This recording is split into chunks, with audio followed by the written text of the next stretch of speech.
अस्सलामुअलैकुम, welcome to my YouTube channel doctor Mohammad Saleh फिदिस here. उम्मीद है आप सब लोग खैरियत से होंगे। आज इस लेक्चर में हमारा टॉपिक है आइंटोफ्लोसिस। आइंटोफ्लोसिस इलेक्ट्रोथेरेपी का एक बहुत ही ज़्यादा इम्पोर्टेंट टॉपिक है, तो इसलिए आप इस लेक्चर को स्टार्ट से लेकर एंड तक देखें ताकि किसी भी किस्म की कन्फ्यूजन आपके माइंड में बाकी ना रह सके। आइंटोफ्लोसिस में से लॉन्ग क्वेश्चन भी आ सकता है और इसके साथ साथ इसमें से शॉर्ट क्वेश्चन जो हैं वो भी पूछे जाते हैं एग्ज़ाम्स के अंदर।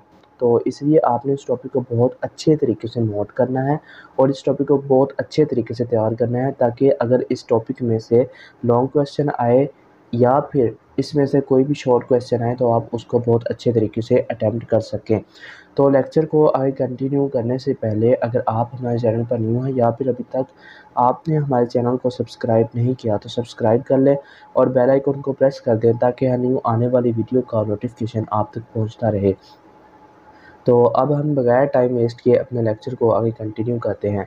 सबसे पहले हम डिस्कस करते हैं कि आइंटोफ्लोसिस होता क्या है।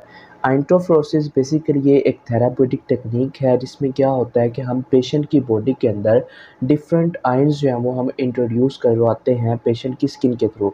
क्या होता है कि iontophoresis is a therapeutic technique which involves the introduction of ions into the body's tissue through the patient's skin called आइंटोफ्लोसिस। आइंटोफ्लोसिस क्या है? ये एक थेरापेटिक टेक्निक है जिसके ज़रिए हम क्या करते हैं, पेशेंट की बॉडी के अंदर उसकी स्किन के थ्रू हम डिफरेंट आयंस जो हैं वो इंट्रोड्यूस करवाते हैं जो कि डिफरेंट ट्रीटमेंट्स के लिए इस्तेमाल किए जाते हैं। नेक्स्ट हम डिस्कस करते हैं कि आइंटोफ्लोसिस जो है इसका बेसिक प्रिंसिपल क्या होता है, कि आइंटोफ्लोसिस टेक्निक जो है ये किस तरीके से अपना काम करती है। आप में से बहुत सारे स्टूडेंट्स को ये पता होगा कि सेम चार्जेस जो होते हैं वो एक दूसरे को रिपेल करने की एबिलिटी रखते हैं और जो ऑपोजिट चार्जेस होते हैं वो एक दूसरे को अट्रैक्ट करने की एबिलिटी रखते हैं। तो आइंटोफ्लोसिस जो है वो भी इसी मैकेनिज़्म के ऊपर काम कर रही होती है। तो फॉर एग्जांपल हमने नेगेटिव आयंस जो है वो हमने कैथोड के अंदर प्लेस करने हैं और जो पॉजिटिव आयंस है वो हमने एनोड के अंदर प्लेस करने हैं। इससे क्या होगा कि रिपल्सिव फोर्सेस जो है वो जनरेट होंगी और जब रिपल्सिव फोर्सेस जो है वो जनरेट होंगी तो आयंस जो है वो बॉडी के अंदर ट्रांसफ़र होना स्टार्ट हो जाते हैं। अगर हमने हमारी बॉडी के ऊपर यहाँ पर नेगेटिव चार्जेस जो हैं वो प्लेस कर रखे हुए हैं, ठीक है, और हमने अब इसके ऊपर कौन सा इलेक्ट्रोड प्लेस करना है, हमने इसके ऊपर इलेक्ट्रोड प्लेस करना है कैथोड, क्योंकि कैथोड जो है वो नेगेटिवली चार्ज होता है। आप सपोज करें कि ये है कैथोड और हमने इसको हमारी स्किन के ऊपर इस तरह अप्लाई कर लिया। अब क्या होगा कि कैथोड के अंदर जो है ना यहाँ पर रिपल्सिव फोर्सेस जो है वो जनरेट होंगी, क्योंकि दोनों जो है वो नेगेटिवली चार्ज्ड हैं, जिस वजह से वो आयंस जो हैं वो हमारी बॉडी में ट्रांसफ़र होना स्टार्ट हो जाएंगे। इस तरह आइंटोफ्लोसिस जो है वो काम करता है। This technique is also called technique of ion transfer into body tissues by using electrical current as a driving force. तो आइंटोफ्लोसिस को हम टेक्निक ऑफ आयन ट्रांसफ़र भी कहते हैं, क्योंकि इलेक्ट्रिकल करंट जो है उसकी हेल्प से हम हमारी बॉडी के अंदर डिफरेंट आयंस जो हैं वो इंट्रोड्यूस करवाते हैं। The electrode under which ions are placed is called active electrode. जिस इलेक्ट्रोड के अंदर आयंस जो हैं वो प्रेजेंट होते हैं उसे हम कहते हैं active electrode. DC current is used to transfer ions into the patient skin. और जो डायरेक्ट करंट होता है हम उसको यूज़ करते हैं आइंटोफ्लोसिस की टेक्निक को अप्लाई करने के लिए, क्योंकि डीसी करंट जो होता है ये unidirectional flow of ions जो है उसमें बहुत ज़्यादा हेल्प करता है, जिस वजह से आयंस जो है वो हमारी बॉडी में ट्रांसफ़र हो जाते हैं। और हम अल्टरनेटिंग करंट जो है वो हम इसी वजह से यूज़ नहीं करते, क्योंकि उसका हमें इस टेक्निक में कोई भी फ़ायदा नहीं होता। और डायरेक्ट करंट जो होता है वो unidirectional flow of ions जो है उसको मेंटेन रखता है, जिस वजह से आयंस जो है वो हमारी बॉडी में ट्रांसफ़र होना स्टार्ट हो जाता है जिस ख़ास एरिया को हम ट्रीट कर रहे होते हैं वहीं पर। नेक्स्ट हम डिस्कस करते हैं एडवांटेजेस ऑफ आइंटोफ्लोसिस। आइंटोफ्लोसिस के बेसिकली तो बेशुमार फ़ायदे होते हैं, लेकिन जो इसके मेन फ़ायदे हैं वो ये हैं कि ये एक पेनलेस, स्टीरॉयल और नॉन इन्वेसिव मेथड है to introduce ions into the body. ठीक है, हमारी बॉडी के अंदर आयंस को इंट्रोड्यूस करने के लिए एक स्टीरॉयल, पेनलेस और नॉन इन्वेसिव मेथड है, और ये एक बहुत ही ज़्यादा आसान मेथड है जिसके ज़रिए हम किसी भी बॉडी पार्ट को ट्रीट कर सकते हैं आयंस को बॉडी के अंदर ट्रांसफ़र करने के बाद। नेक्स्ट हम डिस्कस करते हैं डिसएडवांटेजेस ऑफ आइंटोफ्लोसिस। आइंटोफ्लोसिस का जो मेन डिसएडवांटेज है वो है केमिकल बर्न, और ये जो केमिकल बर्न है ये किसी आयन की वजह से नहीं होता, बल्कि ये जो हम डायरेक्ट करंट का इस्तेमाल कर रहे होते हैं उसकी वजह से केमिकल बर्न जो है वो हो रहा होता है।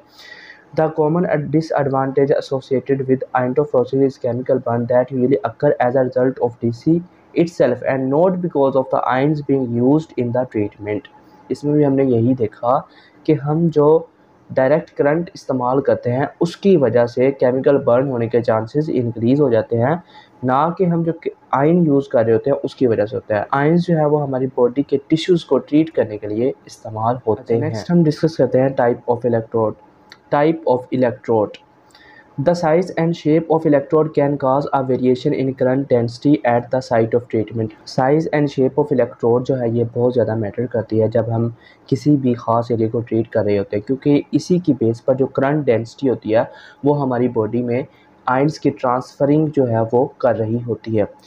Less the size of electrode, more will be the density and more ions will be transferred। और जितना इलेक्ट्रोड का साइज़ कम होगा उतनी ज़्यादा जो है वो डेंसिटी होगी, और डेंसिटी ज़्यादा होने की वजह से आयंस जो है वो हमारी बॉडी में बहुत ज़्यादा तेज़ी से ट्रांसफ़र होंगे।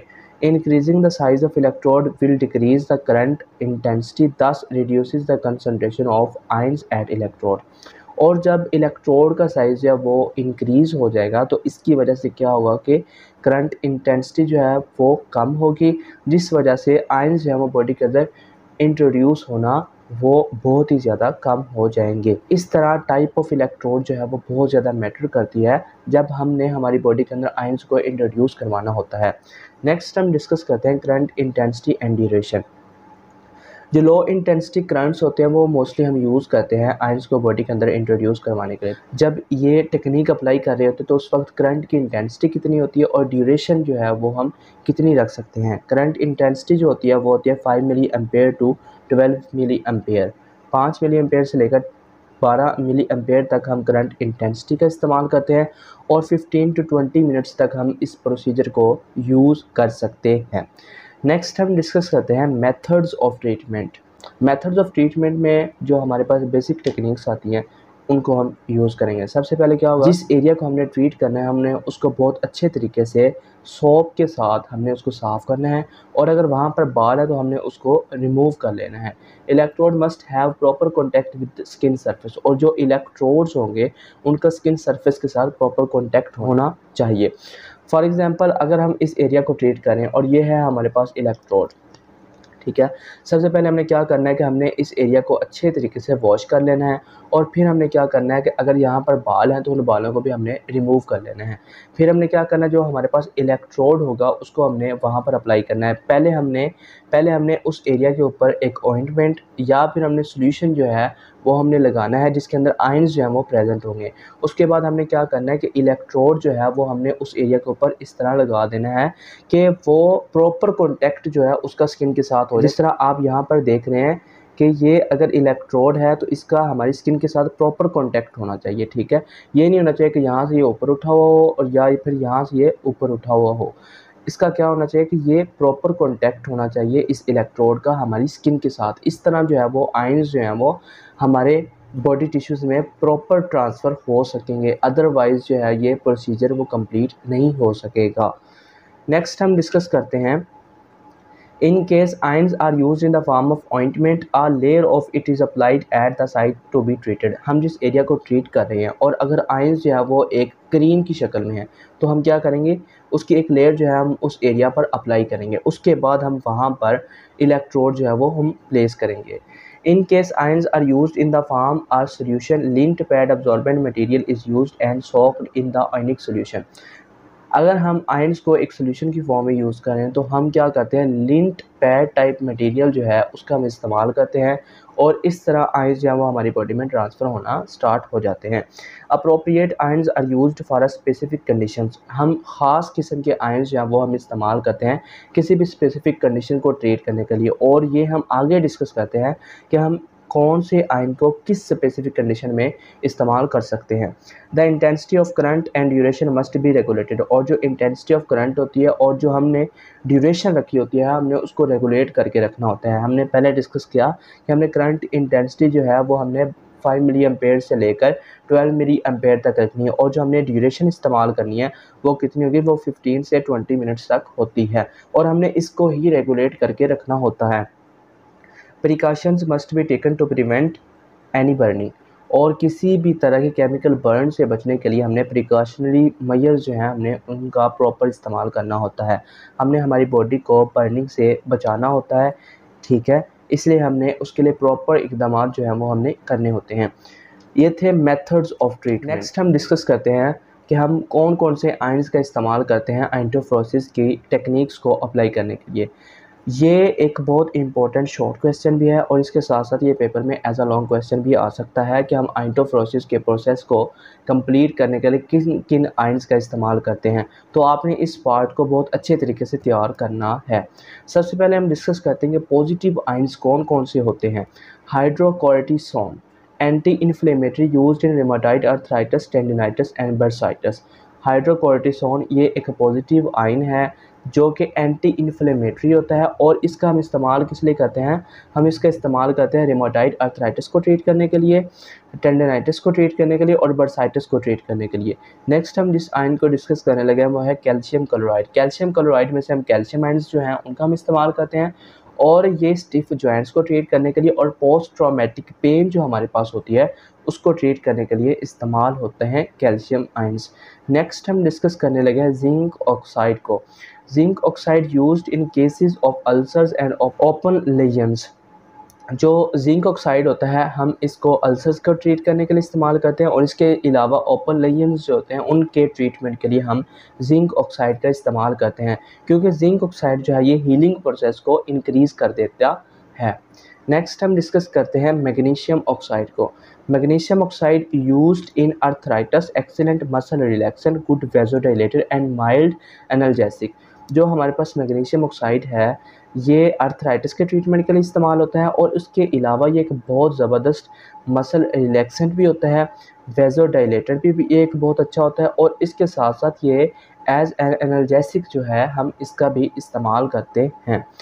Dexamethasone used for treatment of musculoskeletal inflammatory conditions. Dexamethasone ये एक पॉजिटिव आयन है जिसका हम इस्तेमाल करते हैं मस्कुलोस्केलेटल डिसऑर्डर्स को ट्रीट करने के लिए।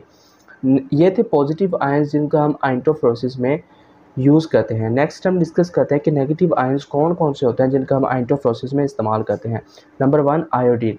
It is an effective sclerolytic agent, an excellent bactericidal and a fair vasodilator, effectively used for adherent scar adhesive capsulitis।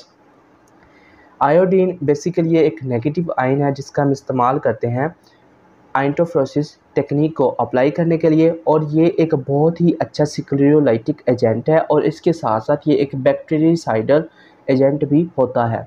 और हम आयोडीन का इस्तेमाल जो है वो एडहेरेंट स्कार्स को रिमूव करने के लिए करते हैं और इसके साथ साथ एडहेसिव कैप्सुलाइटिस जो है उसको ट्रीट करने के लिए हम आयोडीन आयंस का इस्तेमाल कर रहे होते हैं। नेक्स्ट हम डिस्कस करते हैं क्लोरीन को। Useful for scar, keloid and Burns. Scar, keloid और बर्न्स को ट्रीट करने के लिए हम क्लोरीन आयंस का इस्तेमाल करते हैं। Salicylic acid, a general anti inflammatory agent. ये एक जनरल एंटी इन्फ्लेमेटरी एजेंट होता है जिसका हम इस्तेमाल करते हैं डिफरेंट इन्फ्लेमेशंस को कंट्रोल करने के लिए। नेक्स्ट हम डिस्कस करते हैं सोडियम और पोटाशियम सिट्रेट। सोडियम और पोटाशियम सिट्रेट जो होता है इसका हम इस्तेमाल कब करते हैं, हम इसका इस्तेमाल करते हैं रिमेटॉइड आर्थराइटिस को ट्रीट करने के लिए और इसके साथ साथ हम हाइड्रोकोर्टिसोन जो है ये भी हम इस्तेमाल करते हैं रिमेटॉइड आर्थराइटिस को ट्रीट करने के लिए। तो आपने याद रखना है कि हम कौन कौन से आयंस जो हैं वो हम यूज़ करते हैं आइंटोफ्रोसिस की टेक्निक्स को अप्लाई करने के लिए। ये थे वो स्पेसिफिक आयंस। और अगर आपसे कोई पूछे कि इंडिकेशंस ऑफ आइंटोफ्रोसिस क्या हो सकती हैं तो आपने इन डिजीज़ के नाम लिख देने हैं। हम जिन जिन डिजीज़ में इन आयंस का इस्तेमाल कर रहे होते हैं जिस तरह रिमेटॉइड आर्थराइटिस, टेंडिनाइटिस, बर्साइटिस और उसके अलावा एडहेसिव कैप्सुलाइटिस, एडहेरेंट स्कार्स को रिमूव करने के लिए, बर्न्स के लिए, ये तमाम कंडीशंस जो है ये हमने इंडिकेशंस में लिख देनी है कि इन कंडीशंस में हम आइंटोफ्रोसिस टेक्निक्स जो है हम उनका इस्तेमाल कर सकते हैं। और कॉन्ट्रा इंडिकेशंस में सबसे पहले हमने जो बताना है वो ये है कि अगर हमारे साथ पेशेंट कोऑपरेट नहीं कर रहा तो फिर हम इन टेक्निक्स को अप्लाई नहीं करेंगे। और इसके अलावा अगर पेशेंट की स्किन जो है वो बहुत ही ज़्यादा सेंसिटिव है और वो रिएक्ट कर जाती है डिफरेंट आयंस के साथ तो फिर भी हम जो है वो हम अप्लाई नहीं करेंगे इस टेक्निक को, ठीक है। और नेक्स्ट हम डिस्कस करते हैं सेफ्टी एंड प्रिकॉशंस को। Anticholinergic agent have an atropine like action. Basically हम जिन आइंस का इस्तेमाल करते हैं ये एंटीकोलिनर्जिक इफेक्ट रखती हैं और ये एट्रोपिन लाइक एक्शन जो है वो परफॉर्म कर रही होती हैं। पेशेंट में feel drawing of mouth and throat. ऐसे पेशेंट्स जिनके ऊपर हम आइंटोफ्रोसिस टेक्निक्स का इस्तेमाल कर रहे होते हैं तो ऐसे पेशेंट्स हमें ड्राइंग ऑफ माउथ जैसी कंप्लेंट्स का बता रहे होते हैं।